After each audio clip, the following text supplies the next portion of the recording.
არის ხეობა ატენის მდინარისა. ატენის წყალს მოერთვის აღმოსავლეთიდან ვერისხევი. ამის ზეით ატენი მცირე ქალაქი. ატენის სამხრეთ არის მონასტერის სიონი გუმბათიანი, კეთილნაშენი. დააცმენ გადამდგარს ეპისკოპოს ახტალის მაგიერ. ვინაიდან იგი უქმარს და აწარს ნიში მისი. ვახუშტი.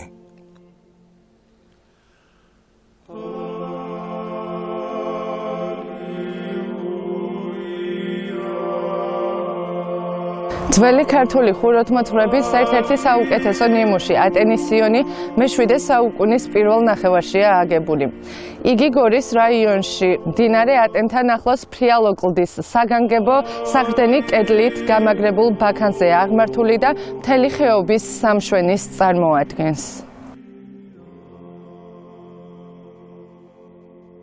ატენის ხეობა, ატენის ხევი კი მდინარე ტანის აუზს მოიცავს, რომლის შემადგენლობაში ადრე მდინარე თეძმის ხეობაც შედიოდა. ხეობა უძველესი დროიდანვე ყოფილა დასახლებული. იბერიის სამეფოს წარმოქმნის შემდეგ კი სპასპეტის საგამგეოში შედიოდა. ატენი ცალკე ადმინისტრაციულ ერთეულად ტანის ხევის სახელით უკვე მე-4-მე-7 საუკუნეებში იყო ცნობილი, რომლის ცენტრი ატენის ციხე მე-10 საუკუნეში აფხაზთა მეფის ერთ-ერთი რეზიდენცია და ქართლის შემოერთებისათვის ბრძოლაში საყრდენი პუნქტი გახდა. ქვეყნისთვის ატენის ხეობის დიდი მნიშვნელობისა და მისი სამეურნეო კულტურული განვითარების მიმანიშნებელია აქ არსებული ადრინდელი ფეოდალური ხანის ციხესიმაგრეები. ტაძრის ტერიტორიაზე ჩატარებული არქეოლოგიური გათხრების შედეგად თავდაპირველი ტაძრის ნაშთი გამოიკვეთა. გრანდიოზულ სუბსტრუქციაზე მე-5 საუკუნეში ბაზილიკური ტიპის ეკლესია მდგარა, რომლის ნაადგილარზეც მე-7 საუკუნის მიწურულს ცენტრალურ გუმბათოვანი ნაგებობა ქართლის ერისმთავრებს ნერსესა და მის ძეს სტეფანოს მამფალს აღუმართავთ.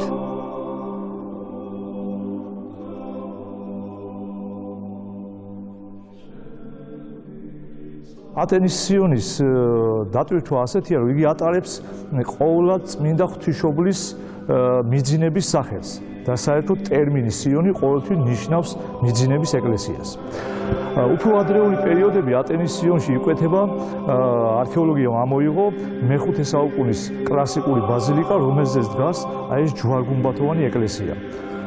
ფორმითა და სტილით ის სხვა ფორმისა იყო და მე-7 საუკუნეში დაშენდა მასზე აი ეს ჯვარგუმბათოვანი ეკლესია.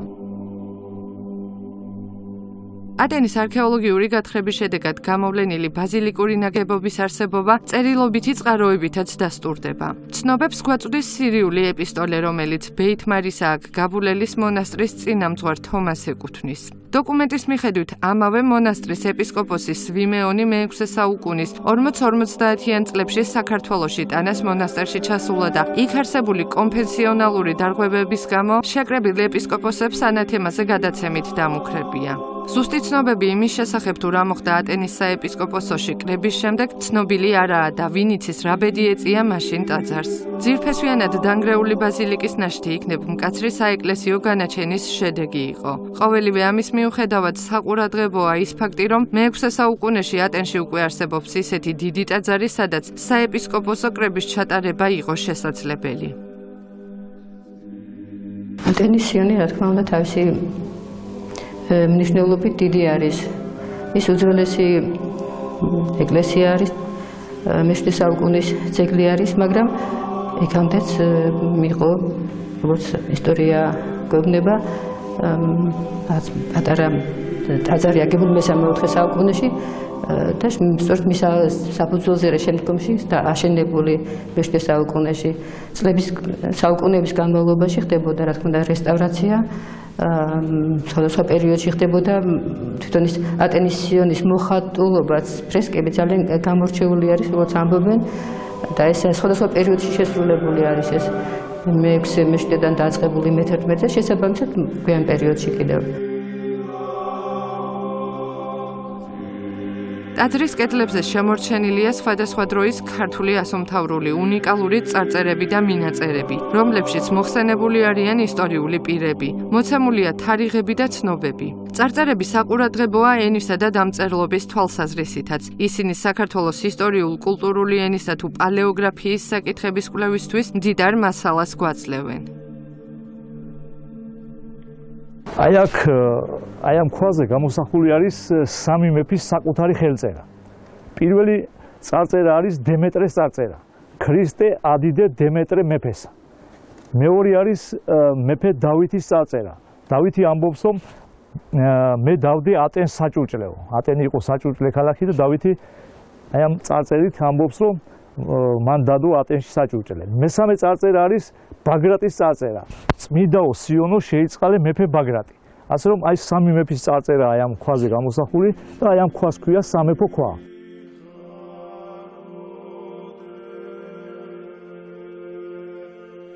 ატენის სიონში არსებულ წარწერათა შესწავლის საფუძველზე გაირკვა, რომ მეფე ბაგრატ პირველმა 940 წელს ატენის ქვეყანა მიქაელ ბაღვაშს სიგელით გადასცა, რის შესახებაც ტაძრის ინტერიერში ამოკვეთილი ნუსხური შრიფტით შესრულებული დიდი ზომის ერთსტრიქონიანი წარწერა გვამცნობს.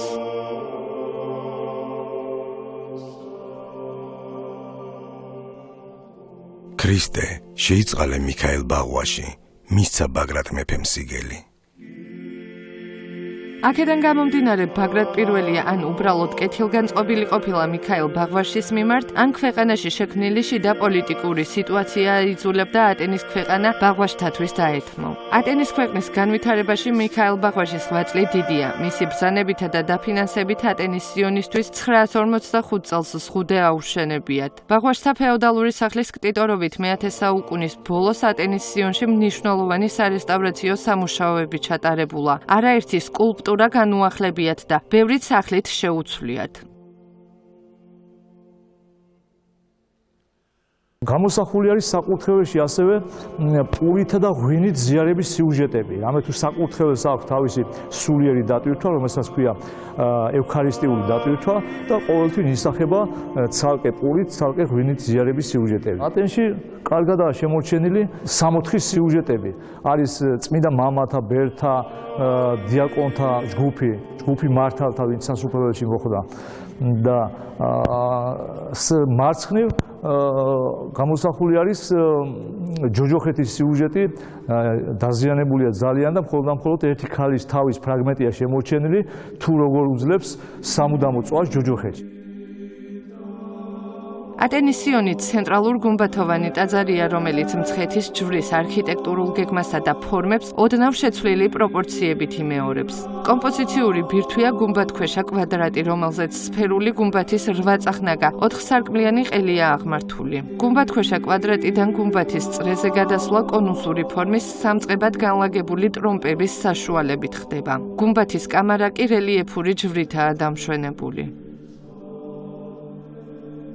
კედლის მხატვრობაში ჩნდება ახალი რელიგიური მხატვრული მიმდინარეობა, რომლის სიუჟეტიც ასეთია, რომ კონქში ისახება ის წმინდანი, ვის სახელსაც ატარებს ეკლესია. ასე რომ პატრონი ატენის სიონის არის ატენის ღვთისმშობელი, რომელიც ატენის სიონის კონქში, აღმოსავლეთის აფსიდის კონქშია გამოსახული და ყველა ბიბლიური სიუჟეტი პირდაპირ თუ არაპირდაპირ უკავშირდება წმინდა მარიამს. საკურთხევლიდან თუ დავყვებით, საინტერესოა იქ ღვთისმშობლის მარჯვნივ მთავარანგელოზი მიქაელია გამოსახული, მარცხნივ მთავარანგელოზი გაბრიელი, წინ უფლის მედალიონია, ქრისტე პანტოკრატორი ასე ქვია, 4 წინასწარმეტყველით, ბიბლიური დავითი, მოსე, სოლომონი და აარონი. ქვემოთ პირველ რეგისტრზე დგანან მოციქულთა რიგი, 12 მოციქულია გამოსახული და სულ დაბლა 10 წმინდა მღვდელმთავარი.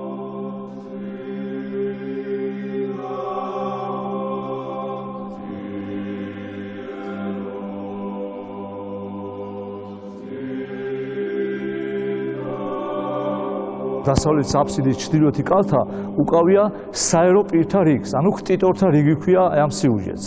პირველ ფრესკაზე გამოსახული არის გიორგი ჭყონდიდელი.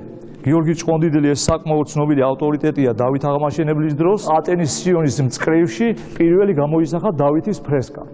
შემდეგ არის დავით მეოთხე აღმაშენებელი, ერთ-ერთი უძველესი ფრესკა ქართულ კედლის მხატვრობაში, რომელიც თარიღდება 1093 წლით, მე-11 საუკუნის 90-იანი წლებით.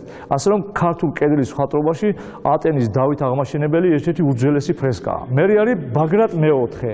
ბაგრატ მეოთხეს აქვს წარწერა მამაი გიორგი მეფისაი, შემომწირველი ჯვარი მეწამულისაი. ბაგრატი არის ატენში ქალაქის მაშენებელი, მან ააშენა ატენში ქალაქი. მერე არის მეოთხე ტიტული სუმბატ აშოტიძე. ეს არის უძველეს ბაგრატიონთა ერთ-ერთი წარმომადგენელი, რომელიც სავარაუდოდ მარხია ატენის სიონში. თავზე აქვს წარწერა სუმბატ აშოტიძეს შემომწირველი ბოტინატისა. ბოტინატი ეს ფულის ერთეული იყო, რომელიც იჭრებოდა ბიზანტიის იმპერატორის ბოტინიატის სახელზე მე-11 საუკუნის მეორე ნახევარში. ხელი აქვს ჩაჭიდებული თავისი შვილისათვის ძე სუმბატ აშოტისი, მერე არის გიორგი მეორის ფრესკა და ბოლო ფრესკა არის დედოფალი იზდუხტი, შემომწირველი სამეფო ზღვრისა დეგეულისა. თავისი ჩაცმულობით და იერარქიით ეს ქართლის დედოფალია, რომელიც ატენის სიონის ბოლო მწკრივში მოხვდა. შემდეგ გაგრძელება მოსდევს დასავლეთის აფსიდის სამხრეთის კალთაზე, გამოსახული არის უკვე ბიბლიური სიუჟეტები, ძველი აღთქმიდან წინასწარმეტყველები. დანიელი, ამბაკუმი, ეზიკიელი, იოველი. ეს 4 წინასწარმეტყველი დგას პირველ რეგისტრზე. და აქეთ უკვე სტუაში დგანან მართლების სამოთხეში, ასეთი ბიბლიური სიუჟეტია, მართლების სამოთხეში, როცა წმინდა წერილებით ვიცით, რომ სამი წმინდანი უფალმა ცოცხლად აიყვანა სასუფეველში. აი კარგად ჩანს ილია წინასწარმეტყველი, იოანე ღვთისმეტყველი და ენუქ მამამთავარი.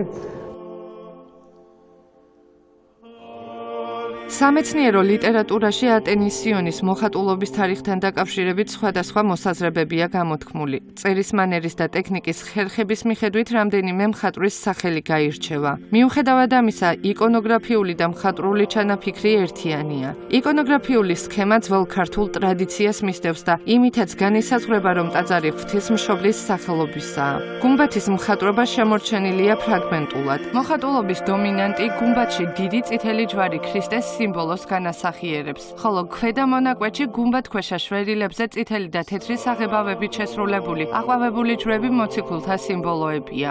მეორე ფენის მხატვრობის კომპოზიციები მკაცრი და მონუმენტურია. ატენის სიონის მოხატულობა ქართული მონუმენტური მხატვრობის მნიშვნელოვანი ნიმუშია. ატენის სიონი დათარიღებულია მე-7 საუკუნის 60-80-იანი წლებით. უკავშირდება ქართლის ერისთავის ნერსესა სტეფანოზის ერისთავობის ქრონოლოგიურ ჩარჩოებში ეტევა ატენის სიონის აშენება.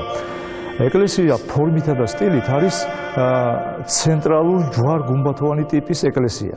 ამ სტილის ეკლესიების მამამთავარი საქართველოში არის მცხეთის ჯვარი. ეს უძველესი ცენტრალურ ჯვარ-გუმბათოვანი ტიპის ეკლესია აშენებულია მე-6 საუკუნის ბოლოს 593-604 წლებში. უკავშირდება გუარამ პირველისა და სტეფანოს პირველის ერისთავობის ხანას. ასე რომ ატენის სიონი არქიტექტურულად და შიდა სივრცის გადაწყვეტით იმეორებს მცხეთის ჯვრის ფორმას. ატენი არქიტექტურის გარდა საინტერესოა ძველი ფერწერით. ეკლესიაში იკვეთება რამდენიმე პერიოდის ფრესკული მხატვრობის ფრაგმენტები. ყველაზე ადრეული არის მე-7 საუკუნის 60-80-იანი წლების მხატვრობა. ეს არის ატენში სვეტებზე გამოსახული განედლებული, ანუ ამწვანებული ჯვრები. აი გამოსახული არის სტეფანე დიაკონის და რომანოს დიაკონის სიუჟეტები, ფრესკები და მის ქვეშ არის ჯერჯერობით შემორჩენილი ეს ფრაგმენტები, განედლებული, ანუ ამწვანებული ჯვრები.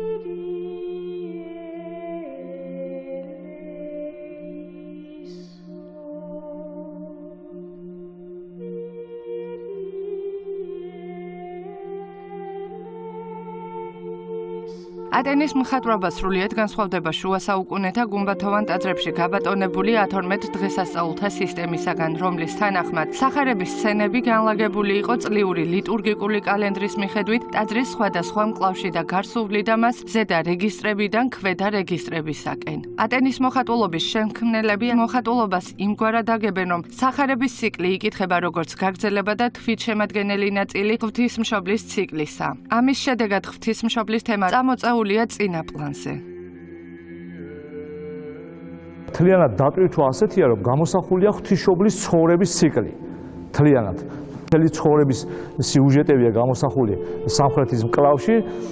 თუ დავყვებით ქრისტეს შობის კომპოზიციიდან, მოგვთა თაყვანისცემა, ატენის მთავარანგელოზი გაბრიელი, ერთ-ერთი უნიკალური სიუჟეტი ადრეული რენესანსის ისტორიაში ასეთი ძველი მხატვრობა იშვიათობა თავისი შინაგანი მხატვრობით, ფრესკული გაწონასწორებლობით, დინამიკით, ექსპრესიით ატენის სიონის ღვთისმშობელი ერთ-ერთი უნიკალური ფრესკაა აღორძინების ხანის მსოფლიო ფერწერაში. მარიამისა და ელისაბედის ამბორი სიუჟეტი მისდევს, ეს ბიბლიური სიუჟეტები, ღვთისმშობლის ცხოვრებიდან, აპოკრიფული სიუჟეტები. წყლით გამოცდა მარიამის აი შემდეგ კუთხეში სარკმლის გვერდზე, იოსების სიზმარი, ქვემოთ არის მიძინების სიუჟეტის ფრაგმენტი, ზემოთ მესამე რეგისტრზე ღვთისმშობლის 7 ნაბიჯი, ასეთი დამოუკიდებელი ნაბიჯი გადადგა 6 თვის ღვთისმშობელმა. ატენის სიონი უნდა მოეხატათ გიორგი მეორის მეფობის შემდეგ, რადგან მისი მოღვაწეობის ბოლო წლამდე თურქ-სელჩუკების მიერ მოოხრებული საქართველოს ფიზიკური განადგურების საფრთხის წინაშე არაერთხელ იდგა. ამ საკმაოდ რთულ პერიოდში ქვეყანა მხოლოდ ფიზიკურ გადარჩენაზე ზრუნავდა. დამაფიქრებელია ის ფაქტიც, რომ ქართული ხელოვნების ისტორიაში ხელოვნების ნებისმიერი დარგის თუნდაც სრულიად უმნიშვნელო ძეგლიც კი არ არის ცნობილი, ამ პერიოდით დათარიღებული. აქედან გამომდინარე, ატენის სიონი დავით მეოთხეს მოუხატავს მისი ზეობიდან 4 წლის შემდეგ 1093-1096 წლებში. მოხატულობა მკაფიოდ ეროვნული ხასიათისაა. კომპოზიციათა მხატვრული გააზრების, პერსონაჟთა სხეულისა და სახის ნატიფი მოდელირების, არტისტული გამომსახველობისა და ჟღერადი კოლორიტის გამო კედლის მხატვრობა ქართული მონუმენტური ფერწერის საეტაპო ნაწარმოებადაა მიჩნეული.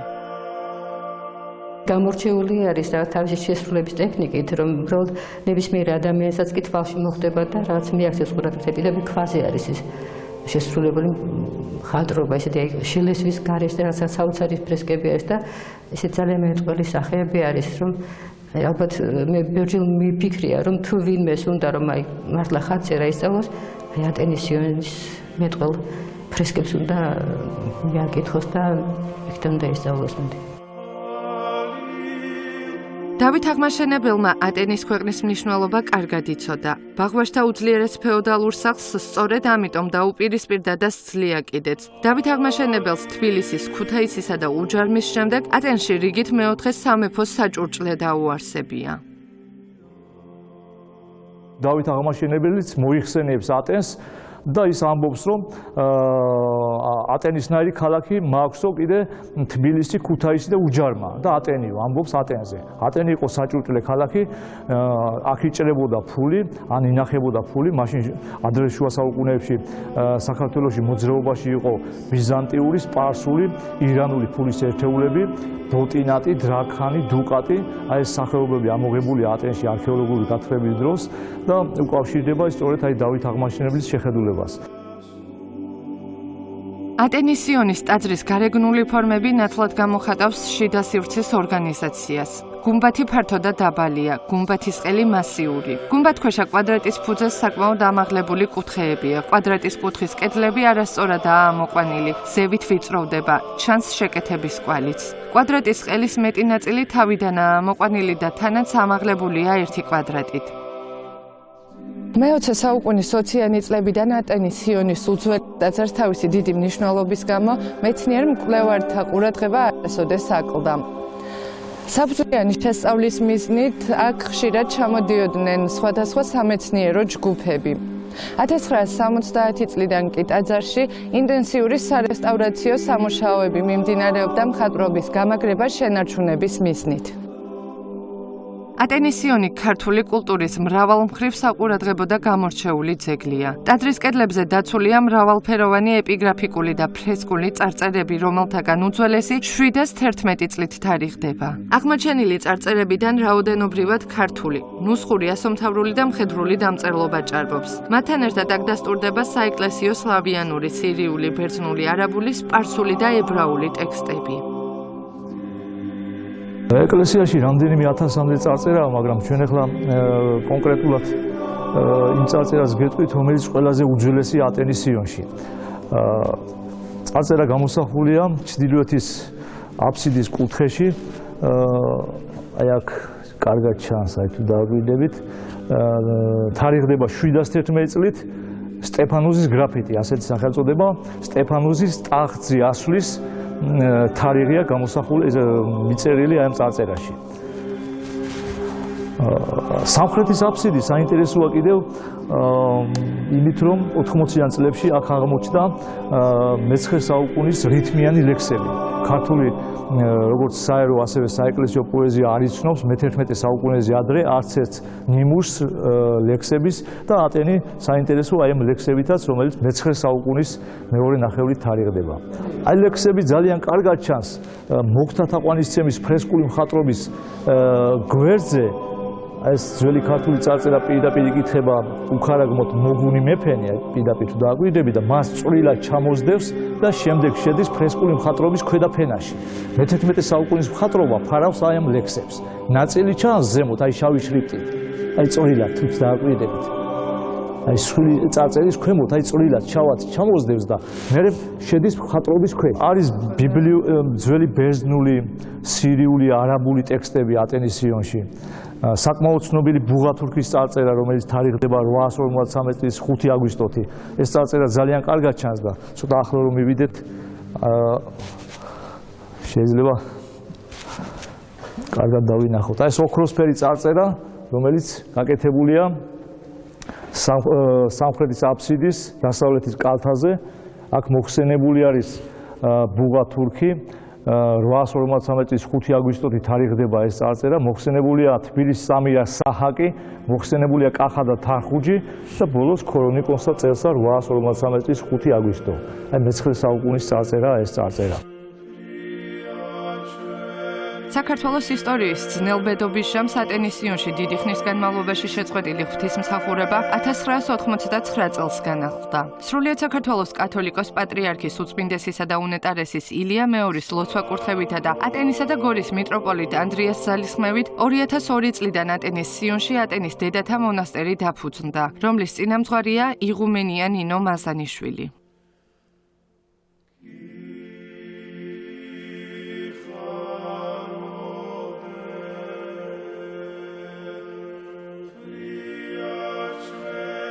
ატენის სიონში წლების განმავლობაში აღსრულებოდა ღვთისმსახურება, მაგრამ მონასტერი არ იყო გახსნილი. მონასტერი გაიხსნა 12 წლის წინ. მთავარანგელოზ მიქაელის ხსენების დღე იყო 19 სექტემბერი. ამჟამად ჩვენი მონასტერი 12 წლის არის. მართალია ტერიტორიულად არის შობის სახელობის არის ეს ტაძარი, სადაც თქვენ ახლა მოგზაინთ მონასტრის ეზოში არის შობის სახელობის, ღვთისმშობლის შობის სახელობის ტაძარი, მაგრამ მონასტერს ქვია მიძინების, ატენის სიონის მიძინების სახელობის. იმიტომ რომ ეს უძველესი, ძველად ყოფილა იქ მონასტერი, მონასტრული ცხოვრება ყოფილა და ალბათ ტრადიციულად მოხდება მისი აღდგენა, არის ამისი ჩანაფიქრი, პერსპექტივა. და ამიტომ ამ მონასტერს ასე უწოდეს. რა თქმა უნდა, მონასტერს თავისი ცხოვრების წესი აქვს, რასაც ტიპიკონი ქვია. ეს მოიცავს როგორც ლოცვით, ასეთ შრომით საქმიანობას და ერთობლიობაში ასე ხდება. ჩვენ ტიპიკონი ახლა თუ გაინტერესებთ ლოცვა, დილას 5 საათზე იწყება, ცისკარი, შუაღამიანი შამნები, მერე დღის მეორე ნახევარში წუხრი არის. საღამოსერობა არის, მაქვს მორჩილებები. აი ხო დიდები ამჟამად სეფისკვერს აწყობენ დაბლა, ეს ერთ-ერთი მორჩილება არის. გვაქვს ბაღები, გვაქვს ძროხები, ქათმები. მეურნეობა ყველაფერი, ისე რომ ასეთ შრომა და ლოცვა ერთმანეთს ენაცვლება მონასტერში.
ატენის სიონი არა მარტო ხუროთმოძღვრების, არამედ მასში დაცული კედლის მხატვრობის თვალსაზრისითაც სრულიად გამორჩეული ძეგლია. იგი ფეოდალური ხანის ქართული მონუმენტური მხატვრობის ერთ-ერთი უბრწყინვალესი ნაწარმოებია. ქართული ხუროთმოძღვრების შესანიშნავი ნიმუში ატენის სიონი საუკუნოვანი ქართეხილების მიუხედავად დღესაც აუცებს მნახველს და ნათელს ხდის, რომ ქართული კულტურა უკვდავია.